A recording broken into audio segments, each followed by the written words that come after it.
Question number 25। इससे previous जो हमारा लेक्चर था उसमें हमने देखा था कि बार बार लाइट कट जाने की वजह से हमारा वीडियो जो था, क्वेश्चन नंबर 25 वाला क्वेश्चन वो कंप्लीट नहीं हुआ था। तो आज हम लोग यही क्वेश्चन नंबर 25 से स्टार्ट करते हैं। और क्योंकि लाइट कट जा रही थी बार बार तो दिक्कत आ रही थी, तो इस लेक्चर में हम लोग इस क्वेश्चन से स्टार्ट करते हैं। तो हमारा क्वेश्चन क्या है कि for 1 mole of van der Waals gas when b equal to zero, b equal to zero and T equal to 300 kelvin, the PV versus 1/v plot is shown below, the value of van der Waals constant a, है ना। तो यहाँ पे क्या बोल रहा है कि आपका कोई रियल गैस है, वंडरवाल गैस है, और उस रियल गैस की क्वांटिटी कितनी है। उस रियल गैस की क्वांटिटी है 1 मोल, यानी स्मॉल एन इजकल टू 1। ठीक है। और यहाँ पे आपका टेम्परेचर की वैल्यू दिया गया है।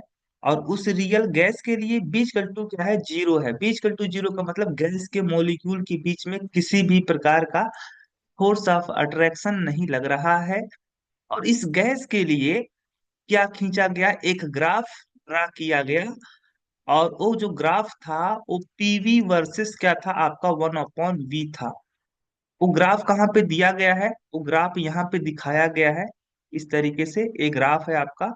और इस ग्राफ के हेल्प से आपको पता करना है कि इस गैस के लिए ए की वैल्यू क्या होगी, है ना। ए की वैल्यू क्या होगी पूछा जा रहा है। अगर मैं बात करूं, मुझे पता है वांडर वाल इक्वेशन के बारे में। तो वांडर वाल इक्वेशन क्या होता है, P plus N square A upon V square, B minus N B is equal to N R T. अगर मैं 1 मोल गैस की बात करता हूँ, यानी स्मॉल एन इजकल टू 1 मोल, है ना। तो यहाँ पे स्मॉल एन की वैल्यू क्या मुझे रखनी पड़ेगी, 1 मोल। अगर मैं यहाँ पे एन की वैल्यू 1 रख देता हूँ तो मेरा जो इक्वेशन होगा वह बनेगा आपका a by we square, p plus A by we square, we minus N b. N की वैल्यू 1 रख दूंगा, लेकिन बी की वैल्यू जैसे जीरो रखूंगा वैसे आपका यहाँ पे ए वैल्यू पूरी क्या हो जाएगी, जीरो हो जाएगी। और यहाँ पे एन की वैल्यू 1 RT। यहाँ पे क्या आया निकल करके, P plus A by we square और बी माइनस वी आपका जीरो हो गया, तो यहाँ पे आप सिंपली वी लिख सकते हो, L2 RT। तो हमारा क्या बना, पी वी प्लस, पी में वी का मल्टीप्लाई किया, फिर आपका वी का मल्टीप्लाई होगा ए बाई वी स्क्वायर में, तो आपका आ जाएगा a by v, a by v is equal to R T. अगर मैं कहूँ पीवी इजकल टू मैं देखूं तो पीवी इजकल टू मेरा निकल के आएगा R T minus A by V. तो यहाँ पे अगर मैं एक लीनियर इक्वेशन, मुझे पता है लीनियर इक्वेशन कैसा, लीनियर इक्वेशन जो होता है, लीनियर इक्वेशन क्या होता है, y equal to m x plus c. अगर मैं इस इक्वेशन को कंपेयर करूं विथ दिस लीनियर इक्वेशन, यहाँ पे y क्या हो जाएगा आपका, y हो जाएगा आपका पीवी। x की वैल्यू क्या है आपकी, x की वैल्यू हो जाएगी 1/v। और यहाँ पे m, m मतलब आपका स्लोप, है ना। तो स्लोप की वैल्यू क्या हो जाएगी आपकी, स्लोप की वैल्यू हो जाएगी -a। और c की वैल्यू इंटरसेप्ट क्या हो जाएगा आपका RT। यहाँ पे मुझे पता चल रहा है, अगर मैं यहाँ पे एक ग्राफ खींचू पीवी वर्सेस 1/v, तो इस ग्राफ का जो ढलान है, जो स्लोप है, वह क्या है, निगेटिव है। निगेटिव का मतलब स्लोप कैसा होगा आपका, नीचे की तरफ होगा। स्लोप कैसा होगा आपका, नीचे की तरफ होगा।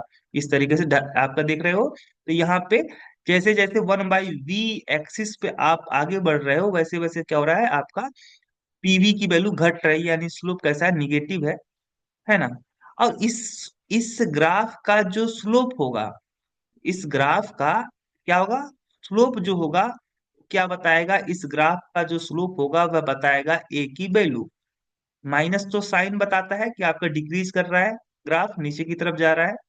स्लोप जो होगा वो बताएगा ए की वैल्यू। अब मुझे ए की वैल्यू ही निकालनी थी। अब ए की वैल्यू अगर मैं निकालूं तो देखो, स्लोप मुझे पता है, स्लोप इक्वल टू होता है क्या, tan theta. Ten tan theta, ठीक। और टेन थीटा की वैल्यू क्या होती है, परपेंडिकुलर बाई बेस।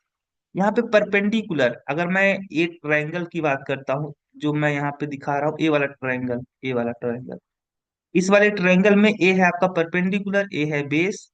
परपेंडिकुलर की वैल्यू क्या होगी, देख लो यहाँ पे, अगर आप इस पॉइंट को आप पीछे की तरफ ले जाते हो, इस पॉइंट से आप पीछे की तरफ जाते हो पीवी एक्सिस पे, तो यहाँ पे आपका कहाँ पे कट कर रहा है, यहाँ पे कट कर रहा है, और यहाँ पे है 21.6। और यहाँ पे आप इस पॉइंट से पीछे की तरफ जाते हो तो यहाँ पे आएगा 20.1। यानी आपकी वैल्यू आएगी 1.5। यानी परपेंडिकुलर की वैल्यू कितनी आ रही है, तो परपेंडिकुलर की वैल्यू आ रही है 1.5। और बेस की वैल्यू कितनी आएगी, तो यहाँ पे आप पीछे की तरफ जाओगे तो 2 आएगा, और इससे यहाँ से जाओगे पीछे की तरफ 3 आएगा, तो 3 - 2 यानी 1, है ना। तो यानी परपेंडिकुलर की वैल्यू आ गई आपकी कितनी, परपेंडिकुलर की वैल्यू आ गई 1.5, और बेस की वैल्यू आई 1। यानी आपका ओवरऑल वैल्यू क्या हो जाएगा, 1.5। यानी जो स्लोप होगा, यानी जो ए होगा, स्लोप ही बताता है आपका ए की वैल्यू, यानी ए की वैल्यू होगी 1.5, यानी करेक्ट आंसर होगा 1.5। Option C is correct answer. अगला क्वेश्चन, अगला क्वेश्चन है, the compressibility factor for the real gas at high pressure is. तो पूछ रहा है कोई रियल गैस है, कोई क्या है, कोई रियल गैस है, और उस रियल गैस के लिए कंप्रेसिबिलिटी फैक्टर यानी जेड की वैल्यू पूछ रहा है एट हाई प्रेशर। यहाँ पे यानी प्रेशर क्या है, वेरी हाई है, प्रेशर क्या है, हाई है। प्रेशर की वैल्यू बहुत हाई है। अगर मैं देखूं वांडर वाल इक्वेशन रियल गैस के लिए, हम लोग आइडियल गैस इक्वेशन नहीं अप्लाई करते हैं, बल्कि कौन सा इक्वेशन अप्लाई करते हैं, वांडर वाल इक्वेशन, यानी P+N² A/V², P - NB = NRT। अगर मैं 1 मोल गैस की बात करूं, तो 1 मोल के लिए मुझे क्या हो जाएगा, 1 मोल के लिए इक्वेशन आपका इस तरीके से हो जाएगा, A/V², V - B = RT। इस तरीके से आएगा, क्योंकि प्रेशर क्या है, बहुत हाई है। और जब प्रेशर हाई होगा, वेन प्रेशर बहुत ज्यादा हाई होगा, तब ए की वैल्यू क्या होगी आपकी, नेग्लेजिबल होगी। पी के कंपेयर में ए की वैल्यू क्या होगी, नेग्लेजिबल होगी, यानी ए को हम निग्लेक्ट मान सकते हैं। तो हमारा अगर ए को हम निग्लेक्ट मान लेंगे विथ रिस्पेक्ट टू पी, तो हमारा क्वेश्चन बनेगा पी, एक ब्रैकेट में पी हो गया, यहाँ पे V - B = RT। PV - PB = RT। अगर मैं दोनों पक्षों में RT से डिवाइड कर दूं, तो हमारा क्वेश्चन क्या बनेगा, PV - PB/RT = 1। और मैं इसे देखूं, PV/RT - PB/RT = 1। तो PV/RT की वैल्यू क्या होगी आपकी, इसी को हम लोग बोलते हैं कंप्रेसिबिलिटी फैक्टर। पीवी और आरटी का जो रेशियो होता है उसे हम बोलते हैं compressibility factor, Z - PB/RT + 1। Z की वैल्यू हो जाएगी 1 + PB/RT, है ना। तो हमारा आंसर कहाँ पे आया, यहाँ पे बी वाला, यानी करेक्ट आंसर होगा बी। अगला आंसर, अगला क्वेश्चन, अगला क्वेश्चन है, according to kinetic theory of gases. अगर मैं काइनेटिक थ्योरी ऑफ गैसेज की बात करूं, तो जो काइनेटिक थ्योरी थी आपकी गैस के लिए, वो थ्योरी क्या बताती थी कि कोलिजन आर ऑलवेज इलास्टिक। दूसरा है कोलिजन आर ऑलवेज इलास्टिक, है ना। फिर अगला है heavier molecule transfer more momentum to the wall of container. फिर अगला है only a small number of molecule have very high velocity. अगला है between the collision the molecule move in a straight line with constant velocity, है ना। तो अगर मैं बात करूं काइनेटिक थ्योरी ऑफ गैसेस को लेकर के, तो काइनेटिक थ्योरी ऑफ गैसेस कहता था कि गैस मॉलिक्यूल के बीच में जो कोलिजन होता है, वह कोलिजन आपका जो होता है वह इलास्टिक होता है। कैसा होता है, इलास्टिक होता है। यानी जब गैस मॉलिक्यूल आपस में टकराएंगे, तो टकराने के पहले और टकराने के बाद जो टोटल एनर्जी होगी वह क्या होगी, कांस्टेंट होगी। यानी यहाँ पे टकराने पे किसी भी प्रकार की एनर्जी लॉस नहीं होगी, है ना।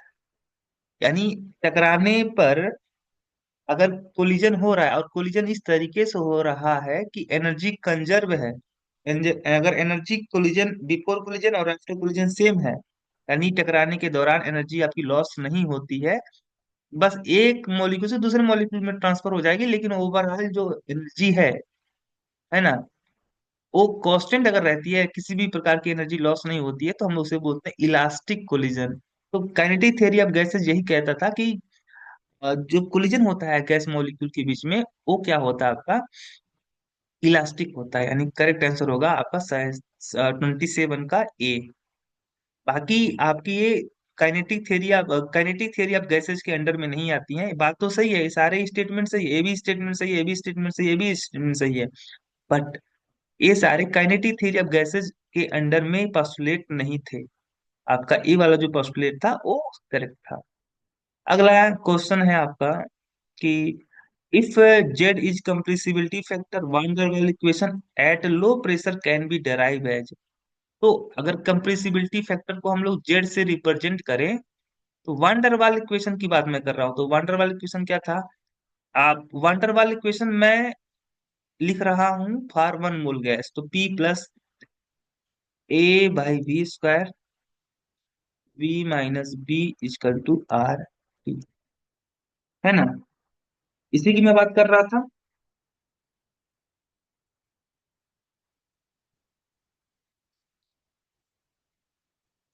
इसी की मैं बात कर रहा था, है ना। ये क्या है, वन der वाली इक्वेशन है फॉर वन मोल गैस। अब कह रहा है कि प्रेशर बहुत लो है, यानी pressure is very low, is very low.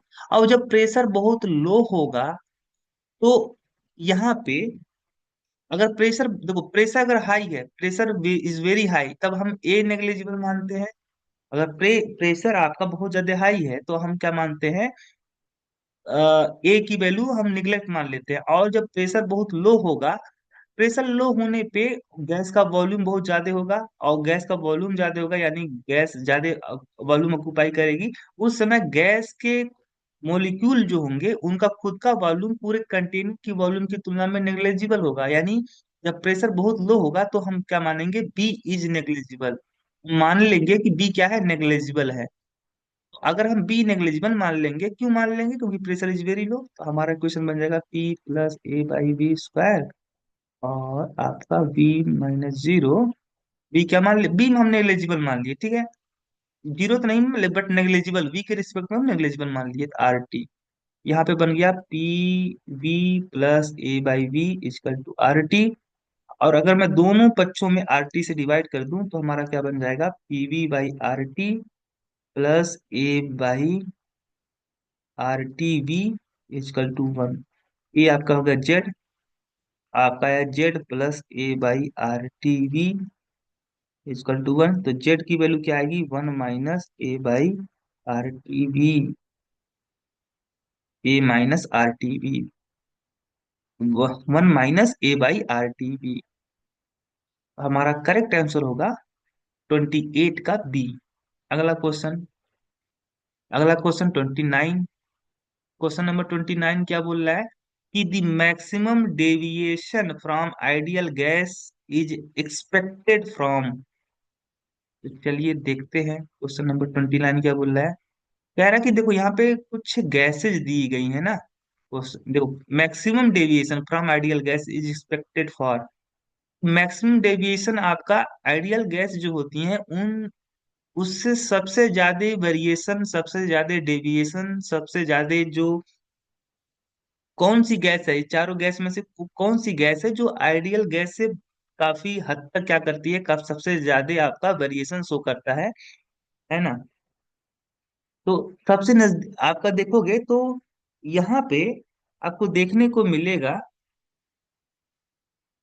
देखो अगर आइडियल गैस की बात करें, तो आइडियल गैस के कॉन्सेप्ट में, आइडियल गैस का जो कॉन्सेप्ट था उसमें क्या बातें की गई थी, उसमें बातें की गई थी कि आइडियल गैस, जब आप किसी गैस को आइडियल गैस मानते हो, तो ऐसा मानना पड़ता है आपको कि गैस मॉलिक्यूल के बीच में किसी भी प्रकार का फोर्स ऑफ अट्रैक्शन नहीं, फोर्स ऑफ अट्रैक्शन या फोर्स ऑफ रिपल्सन वर्क नहीं करता है ना। काइनेटिक थियरी ऑफ गैसेस जो कि आइडियल गैस के लिए लागू था, उसमें एक बात कही गई थी, उसमें एक पोस्टुलेट था कि between the gas molecule there is no force of attraction और रिपल्सन वर्क। गैस मॉलिक्यूल के बीच में किसी भी प्रकार का फोर्स ऑफ अट्रैक्शन या रिपल्सन काम नहीं करता है। यानी गैस मॉलिक्यूल एक दूसरे से किसी भी प्रकार का इंटरेक्शन नहीं शो करते हैं, ना तो अट्रैक्शन ना तो रिपल्सन। तो आइडियल गैस की बातें थी। और साथ ही साथ कहा गया था कि गैस मॉलिक्यूल का जो खुद का वॉल्यूम है वह पूरे कंटेनर के वॉल्यूम की तुलना में क्या है, नेग्लेजिबल है ना। बट अगर आप देखते हो अमोनिया, अगर बात करते हो अमोनिया, अमोनिया चूंकि एक क्या है, पोलर मॉलिक्यूल है। पोलर मॉलिक्यूल है ना। क्या है, पोलर मॉलिक्यूल है।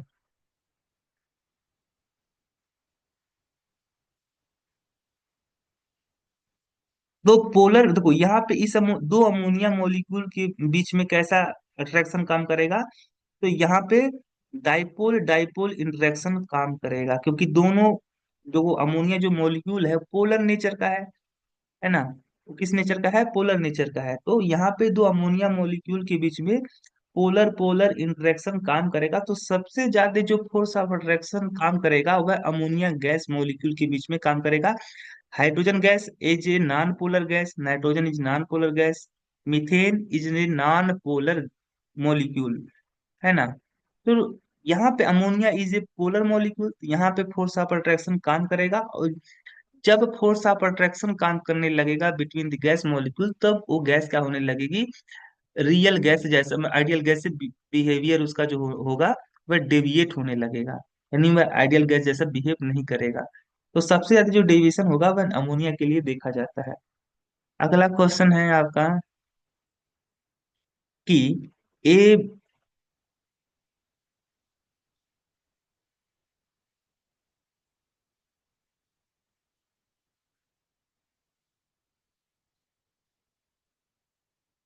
अगला क्वेश्चन है a bubbles of air is under water at temperature 15 degree Celsius and the pressure 1.5 बार।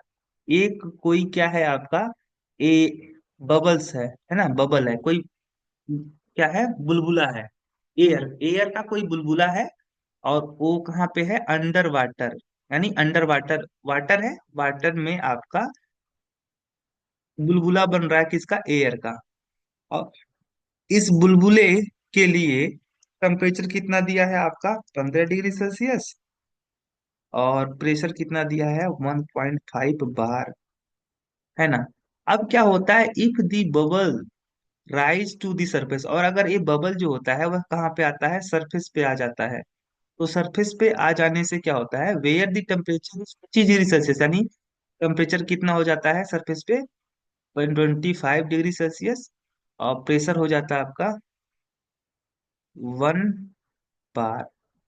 ठीक है ना। What will be happen to the volume of the bubbles, bubble का जो वॉल्यूम होगा वो उसमें क्या फर्क पड़ेगा। तो मान लो कि जब बबल जो था, जब अंडर वाटर था, जिस पर एक कंडीशन था, इस समय इसका वॉल्यूम v था, और इस समय जब ये सरफेस पे आ जाएगा तो मान लो इसका वॉल्यूम क्या हो गया, v डैश हो गया। तो मुझे पता है अगर मैं आइडियल गैस लगाऊं, आइडियल गैस इक्वेशन के हिसाब से पीवी इक्वल टू एनआरटी। अब चूंकि यहाँ पे नंबर अमूल क्या है, कांस्टेंट है, जो बबल है उसमें जितनी क्वांटिटी आपकी है मैटर, बबल के अंदर जितना मीटर है वो मैटर तो नहीं चेंज हो रहा है, तो एन की वैल्यू क्या है, कांस्टेंट है। तो हमारा बन जाएगा P V equal to R T. अगर मैं एक बात करूं, है ना, अगर मैं यहाँ पे फर्स्ट केस में देखूं तो P1 V1 equal to R T1। इसी तरीके से दूसरे केस में देखूंगा तो P2 V2 equal to R T2। अगर मैं इक्वेशन फर्स्ट और डिवाइड बाई इक्वेशन सेकंड कर दूं, इक्वेशन फर्स्ट इक्वेशन सेकंड मैं डिवाइड कर दूं, P1 V1 divide by P2 V2 equal to हो गया आपका T1 बाई T2। ठीक है। P1 पहले प्रेशर कितना था, 1.5 था। वॉल्यूम कितना था, मान लो V वॉल्यूम था। तो फिर आपका दूसरे वाले केस में, सरफेस वाले केस में प्रेशर कितना हो गया, 1 बार हो गया। और वॉल्यूम मान लो आपका क्या था, मुझे निकालना है, मान लो V डैश है, इजकल टू T1। T1 क्या था, 15 डिग्री सेल्सियस, 15 डिग्री सेल्सियस का मतलब 273 प्लस 15 आपका हो गया 288। 288 क्या हो गया, केल्विन हो गया, डिवाइड बाई आपका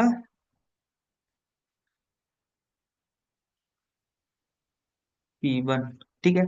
टेम्परेचर क्या हो गया बाद में, T2 है 25 डिग्री सेल्सियस, और 25 डिग्री सेल्सियस का मतलब हो गया आपका 298 केल्विन, है ना। तो यहाँ पे अगर वी डैश की वैल्यू निकालोगे तो वी डैश आएगा 298 डिवाइड बाई 288 और मल्टीप्लाई बाई 1.5, है ना। तो अगर यहाँ पे 298 डिवाइड बाई 288 करोगे, और उस क्वांटिटी को, जो भी क्वांटिटी आएगी उस क्वांटिटी को अगर आप मल्टीप्लाई कर दोगे किससे, 1.5 से, 298 डिवाइड बाई 288 और मल्टीप्लाई बाई 1.5, इसकी वैल्यू जो आएगी कितनी आएगी, इसकी वैल्यू आएगी आपकी 1.55208, है ना। यानी वी डैश की वैल्यू कितनी आ रही, जो इनिशियल वॉल्यूम था उस इनिशियल वॉल्यूम का 1.5 गुना हो जाएगा। तो volume will be greater by A factor 1.6। बाकी में 2.6 है, 0.70 है, 1.1 है, तो आपका वॉल्यूम मुझे पता है कि बाद में वॉल्यूम क्या हो जा रहा है, ज्यादा हो जा रहा है। सरफेस सरफेस पर वॉल्यूम ज्यादा हो जाएगा, और कितना ज्यादा हो जाएगा, इनिशियल वॉल्यूम का 1.5 मतलब 1.6 मान लो आप। करेक्ट आंसर होगा 30 का ए। चलिए।